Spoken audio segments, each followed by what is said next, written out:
Hello, I'm Nathan P. Butler, author of a Saga on home video and host from the Star Wars Home Video Library here on YouTube, and this is Star Wars Home Video Year by Year. This time we take a look at 2024. And this is a bit of a full circle kind of moment here, because this series actually premiered in 2024. As of the time that I'm recording this, it is April of 2025. This episode will be releasing later in 2025 as we continue a weekly release schedule. I'll talk a bit more about what to expect from this series beyond this point after we finish our main content here in the video. So stay tuned for that if you've been watching this series for a while, especially while it has been releasing here in its initial run. But this year that we're looking at here, 2024, it finally gets a little bit more into the Disney Plus series. We do get some changes to things along the way, so there's some interesting stuff to take a look at here. But for context, what else is happening in this year? Well, as I mentioned, Star Wars Home Video Year by Year premiered in 2024. It's also the year that after years and years and years, my Star Wars Tales story, Equals and Opposites, finally got reprinted again.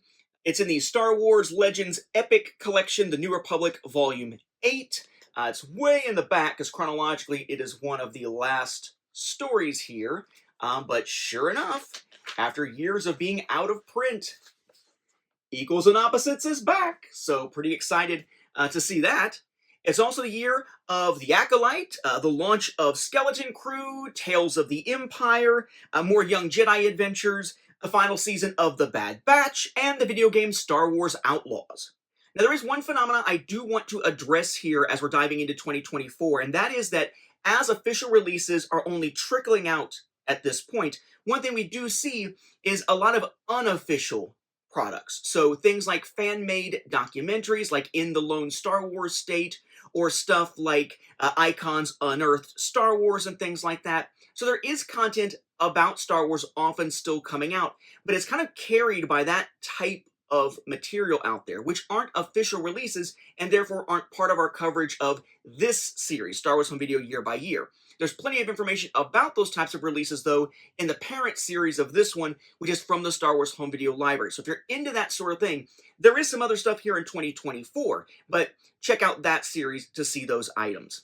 As far as official releases, you may recall that back in 2023, we saw the launch of Disney Plus series on home video, finally, with releases of The Mandalorian, the complete first season and second season in the US, but in the UK, they had only gotten the first season, because in the UK, their releases are coming later than the US, and they're staggered, so it's not even both releases at the same time. It's one, and then a little while later, the other. And that meant that the second season of Mandalorian didn't hit the UK until 2024 on physical media. But like what they got with season 1, they got a pretty cool product here where you could get Blu-ray and 4K in the same package rather than having to buy them separately, as was the case in the United States. So here is their season 2, the complete second season of The Mandalorian.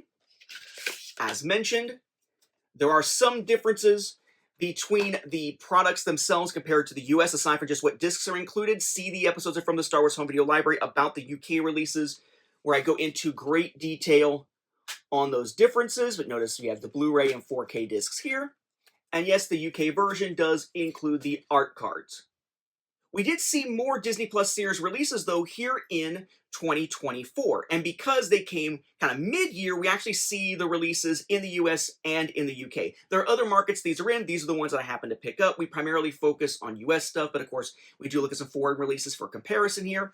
So the next big wave was going to be Andor, the complete first season, and Obi-Wan Kenobi, the complete series. Both together in the US, again, staggered in a little bit later for the UK. So for the US, we get a 4K release here of Andor. There's your steelbook there. Inside, you have the 4K discs. And there are art cards again this time around as well. The US also got a Blu-ray version of Andor, the complete first season. So nothing different on the outside, but you have your Blu-ray discs on the inside. And remember that for the last batch of these, when we got the first 2 seasons of The Mandalorian, Disney Movie Club put out their own exclusive version that was Blu-ray and DVD as a combo pack. At this point, everything is winding down for Disney Movie Club. They do not have an exclusive release this time around. So it's just the 4K or the Blu-ray version in the United States, again, giving you those separately. In the UK, they got something in line with what they saw for those other two releases that we've seen, including Mando a moment ago, and that is a 4K / Blu-ray combo pack. So again, both types of discs, they're all stacked on the spindles here. So for Andor, if you want 4K by itself, US. Blu-ray by itself, US. Both together, so you're not buying two if you want both formats, UK. You want DVD, you're out of luck. Released alongside them was Obi-Wan Kenobi, the complete series. There's your steelbook there. 4K version in this case with the 4K discs. And yes, some art cards, 1, 2, and 3. The US did also get a Blu-ray version.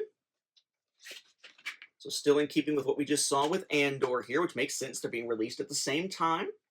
And in the US, if you ordered through Disney Movie Club, granted there wasn't an exclusive version to get, but as was the case with the previous pairing, basically you had two releases at the same time, so one of them got a mini lithograph from Disney Movie Club like we had seen with the live-action film since Rogue One. In this case, it was Obi-Wan that got the lithograph, and it is this. Then once Obi-Wan was hitting the UK, you again got that same type of package here where it is 4K plus Blu-ray, all in a steelbook. And as I mentioned in the last episode, yes, steelbook was the only way to get these at all. There were no sort of regular package releases. Now for the UK, that was it.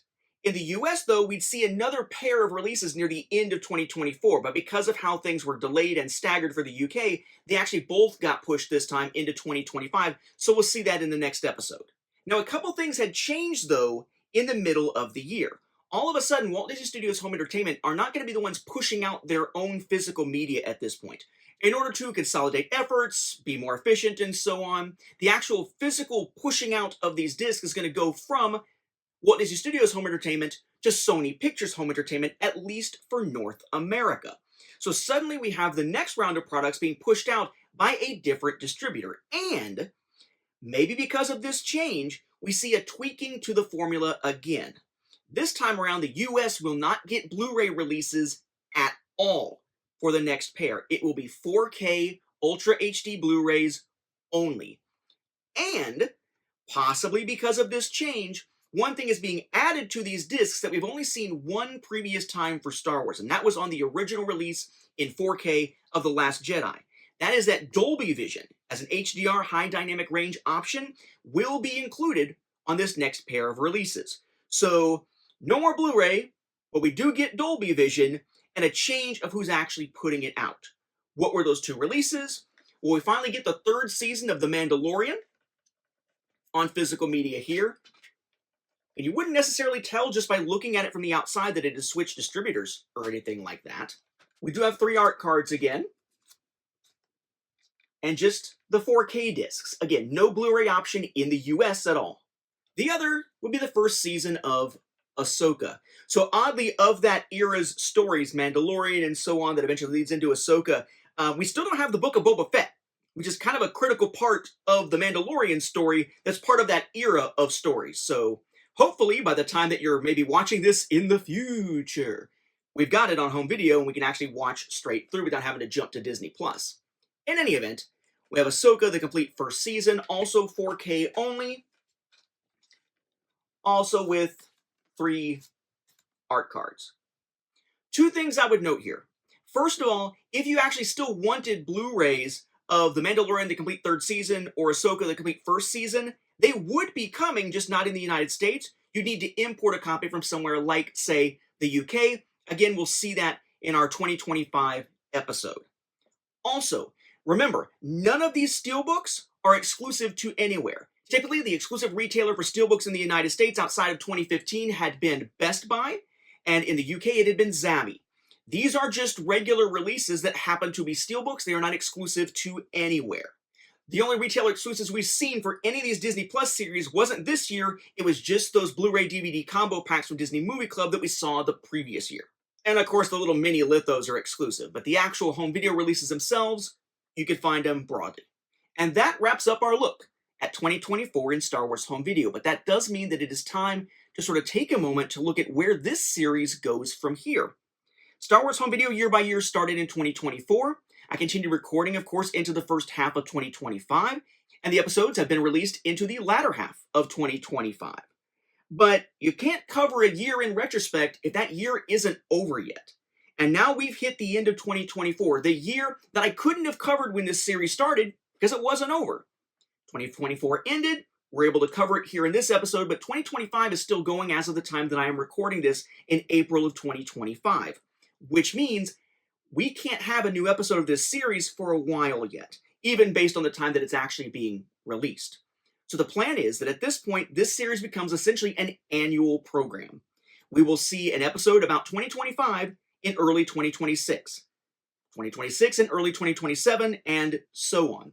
Once a year is over and we can actually look back on it in its context for Star Wars Home Video, I will put out a new episode as long as I am able and as long as they're still putting out physical media for Star Wars. But I can't do anything yet until 2025 is over. So the series isn't really going on hiatus, but the series is shifting to an annual model because we can only cover a year that has ended. Over this episode and the previous episode, we've covered 48 years of Star Wars Home Video. I hope you've enjoyed it. I hope you found it enlightening. It was kind of a snapshot of the biggest stuff from year to year. As always, you can find plenty more releases, more obscure stuff, if you check out the parent series of this show from the Star Wars Home Video library here on the channel. I hope you do. If you'd like to find more information about any of the stuff covered in any of these 48 episodes, remember, the descriptions have links to the From the Star Wars Home Video library episodes that cover those items. Also, if you're interested in Star Wars Home Video prior to around mid to late 2021 and you want to look at it in even more depth, I would again remind you that my book, A Saga on Home Video 2nd Edition, is available right now through Amazon. Again, there is a sort of prestige hardback version, full color with glossy pages. You have a paperback version that is also full color but not glossy pages. There's also a print replica Kindle version, which is the most cost effective, which also lets you zoom in on those high quality pictures. About 1,000 pages combined, about 1,500 pictures give or take combined. Again, Volume 1 is the live action films up through 2015. Volume 2 is the live action films from 2016 onward to right before it published in 2021. And if you want to look at anything beyond the films themselves, so Ewoks, Droids, Clone Wars, Rebels, behind the scenes stuff, and so on, that is all covered in Volume 3. I hope you check out A Saga on Home Video 2nd Edition or From the Star Wars Home Video Library, or both if you haven't yet. But regardless, I hope you've enjoyed this series, and I look forward to putting out a new episode to look at 2025 as we hit early 2026. For now, thank you for watching. May the Force be with the home video viewers, and I'll catch you again next time as we take a look at 2025.